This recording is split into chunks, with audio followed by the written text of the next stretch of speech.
Hai Sobat Film, jumpa lagi bersama saya di sini.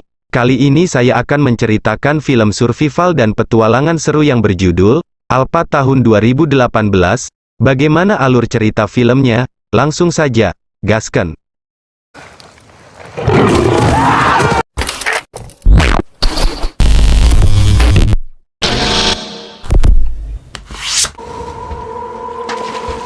Film berlatar belakang di Eropa tahun 20.000 tahun yang lalu. Film dimulai dengan diperlihatkan sekelompok pemburu sedang mengintai hewan bison sebagai target buruannya.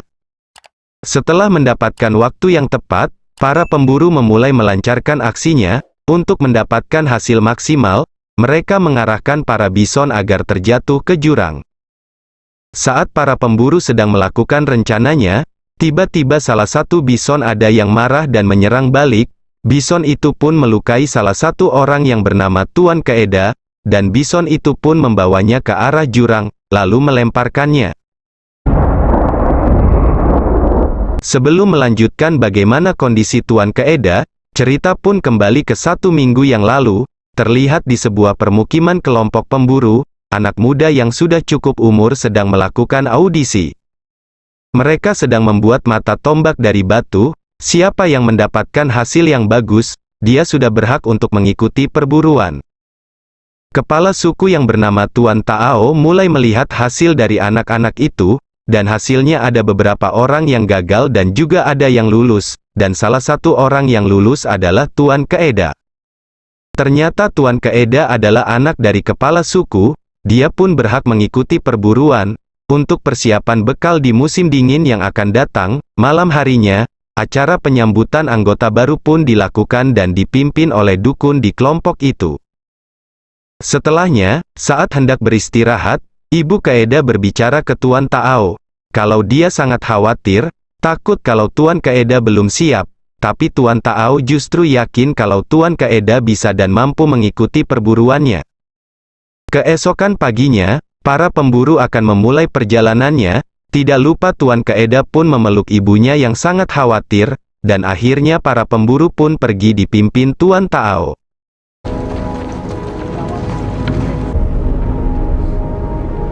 Saat di perjalanan, Tuan Keeda banyak belajar dari ayahnya, bagaimana caranya menyalakan api, dan bagaimana cara bertahan hidup. Ayahnya juga memberi wejangan, agar selalu fokus, sabar, dan jangan pernah menyerah. Saat di perjalanan juga, kelompok Tuan Tao bertemu dengan kelompok lain. Kelompok itu ternyata masih teman Tuan Tao. Mereka semua akhirnya bergabung untuk berburu bersama. Selanjutnya, Tuan Keeda melihat tumpukan batu yang ada tanda tangannya. Ayahnya juga menerangkan, tanda itu adalah arah untuk menuju tempat perburuan. Lalu saat di satu momen, para pemburu menangkap hewan babi liar untuk dijadikannya santap makan malam. Sebelum melumpuhkan babi itu, Tuan Tao menyuruh Tuan Keeda untuk membunuhnya, tapi terlihat Tuan Keeda tidak tega untuk membunuh hewan itu, dan tidak berani melakukannya, dan akhirnya, ayahnya sendiri yang melakukan eksekusi itu. Singkat cerita, setelah beberapa hari melakukan perjalanan, mereka akhirnya tiba di lokasi perkumpulan hewan bison. Klip perburuan di awal film pun diperlihatkan. Dan cerita pun dilanjutkan saat Tuan Keeda masuk ke jurang. Ayahnya yang melihat hal itu segera menghampiri ke bibir jurang. Ternyata Tuan Keeda masih menggantung di tebing, dan tidak berselang lama, dia pun akhirnya terjatuh dan terdampar di tengah-tengah tebing jurang dan membuatnya tidak sadarkan diri. Tuan Tao yang melihatnya mencoba untuk turun, tapi orang-orang menghentikannya. Orang-orang juga mengingatkan Tuan Tao kemungkinan Tuan Keeda sudah tewas, dan sekarang yang lebih penting adalah membawa hasil buruan untuk menghidupi kelompoknya di desa. Lalu Tuan Tao hanya bisa terus menatap ke anaknya sambil memanggil, berharap anaknya terbangun. Keesokan harinya, Tuan Tao akhirnya ikhlas dengan kehilangan Tuan Keeda. Dia membuat tumpukan batu menandakan kematian anaknya, dan setelahnya Tuan Tao pun akhirnya pergi kembali ke desa. Setelah kepergian Tuan Tao, Tuan Keeda akhirnya terbangun dari koma dengan bantuan burung yang hendak memakannya. Tuan Kaeda lalu mencoba menuruni tebing, tapi dia tahu kalau masih terlalu tinggi dan berbahaya bagi nyawanya. Saat sudah bergelantungan, pertolongan tak terduga pun muncul, hujan tiba-tiba turun dan membuat di bawahnya banjir, dan Tuan Kaeda pun akhirnya memberanikan diri untuk terjun. Tuan Kaeda akhirnya masih hidup, tapi salah satu kakinya mengalami cedera akibat terkilir. Dia lalu mencoba mengobati kakinya dengan caranya sendiri. Setelahnya, dia pergi kembali ke atas ke titik dia terjatuh. Dia berharap ayahnya masih ada, tapi yang dilihat hanya batu nisan dirinya. Tidak berselang lama, di kejauhan datanglah sekelompok serigala. Tuan Kaeda lalu segera pergi. Keesokan harinya, Tuan Kaeda yang merasa lapar hanya bisa memakan seadanya. Lalu tiba-tiba datanglah para serigala dan mengejar Tuan Kaeda. Serigala itu pun mencoba menangkap Tuan Kaeda, tapi untungnya Tuan Kaeda masih bisa selamat dan melukai salah satu serigala itu dengan pisaunya, sehingga serigala itu tidak bisa berjalan. Hari berganti, Tuan Kaeda melihat serigala yang terluka masih hidup dan sudah ditinggal kawanannya. Lalu Tuan Kaeda mencoba mendekati serigala itu dan akan membunuhnya. Tapi setelah berpikir sejenak, akhirnya Tuan Kaeda mengurungkan niatnya itu. Tuan Kaeda memutuskan membawa serigala itu dan menolongnya. Untuk sementara mereka tinggal di sebuah gua untuk menghindari kawanan hyena yang lebih buas. Tuan Kaeda juga mengobati luka di serigala itu, dan memberinya minum dan makanan seadanya. Setelah beberapa hari tinggal di gua, luka di kaki Tuan Kaeda sudah mulai membaik, luka di serigala itu juga sudah sembuh, dan serigala itu juga mulai jinak. Saat melihat salah satu bentuk bintang di langit sebagai arah menuju rumahnya, Tuan Kaeda memutuskan akan pulang ke rumah sebelum salju pertama turun. Keesokan harinya, Tuan Kaeda siap berangkat dan memulai petualangannya. Dia juga menyuruh serigala itu untuk pergi dan kembali ke kawanannya. Tapi saat Tuan Kaeda sudah memulai perjalanannya, serigala itu malahan terus mengikuti Tuan Kaeda. Dia mencoba mengusir serigala itu tapi tetap kembali, dan akhirnya mereka pun jalan bersama. Setelah beberapa hari melalui perjalanan, hubungan mereka penuh dengan kehangatan.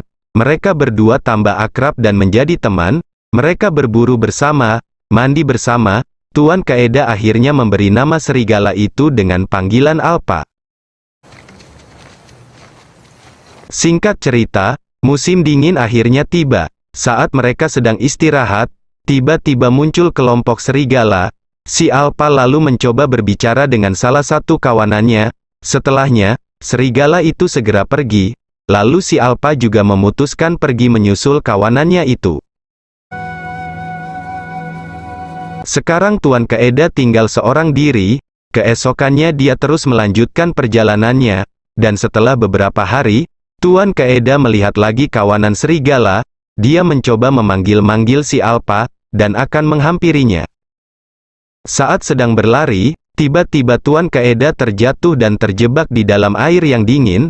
Si Alpa yang mengetahuinya mencoba menolong tapi tidak bisa. Tapi untungnya Tuan Kaeda bisa keluar dari dinginnya air dengan pisaunya sendiri. Tuan Kaeda dan si Alpa akhirnya bersama lagi. Mereka terus melanjutkan perjalanannya. Lalu Tuan Kaeda melihat orang dan kemahnya. Saat didekati, ternyata orang itu sudah mati membeku. Saat masuk ke perkemahannya untuk mencari makan, dia tidak menemukan makanan sama sekali. Tuan Kaeda lalu melanjutkan perjalanannya. Tidak berselang lama, badai salju datang dan kawanan hyena muncul dan mengejarnya. Tuan Kaeda lekas berlari dan bersembunyi di dalam gua es. Dikira Tuan Kaeda sudah aman dari kejaran para hyena. Tapi tiba-tiba hewan lain muncul. Singa itu mencoba menyerang Tuan Kaeda yang ketakutan. Tapi untungnya si Alpa mencoba melawannya. Tuan Kaeda juga akhirnya memberanikan diri untuk membunuh singa itu. Setelah kematian singa itu, si Alpa terbangun, dan ternyata dia terluka akibat perkelahiannya dengan singa itu. Tuan Kaeda sangat berterima kasih ke si Alpa karena sudah menolongnya. Dia berjanji tidak akan menyerah dan akan sampai rumah demi si Alpa, dan untuk sementara, mereka beristirahat di gua itu dan memakan daging singa. Keesokan harinya, mereka melanjutkan perjalanannya. Tuan Keeda melihat tumpukan batu yang ada tanda tangannya, itu menandakan rumahnya sudah dekat. Tuan Keeda juga sudah terkena hipotermia membuatnya batuk darah, lalu si Alpa kelelahan tidak kuat untuk berjalan. Terpaksa Tuan Keeda pun menggendong si Alpa. Singkat cerita, setelah berhari-hari melalui perjuangan yang sulit, Tuan Keeda akhirnya melihat rumah penduduknya. Dia terus berjalan, dan akhirnya ayahnya melihat kedatangan Tuan Keeda yang sudah lemah. Ayah dan ibunya tidak percaya anaknya masih hidup. Lalu Tuan Keeda meminta agar si Alpa segera ditolong. Akhirnya Tuan Keeda dan si Alpa diobati oleh dukun di situ. Di sini juga diketahui kalau si Alpa ternyata serigala betina dan sedang mengandung. Lalu tidak berselang lama, si Alpa juga melahirkan beberapa anaknya. Sang dukun pun menganggap anak-anak serigala itu sebagai berkah, dan menjadikannya anggota baru di sukunya. Singkat cerita, Tuan Keeda dan si Alpa akhirnya sudah sembuh. Tuan Keeda juga mengangkat salah satu anak serigala, dan akhirnya, film pun selesai.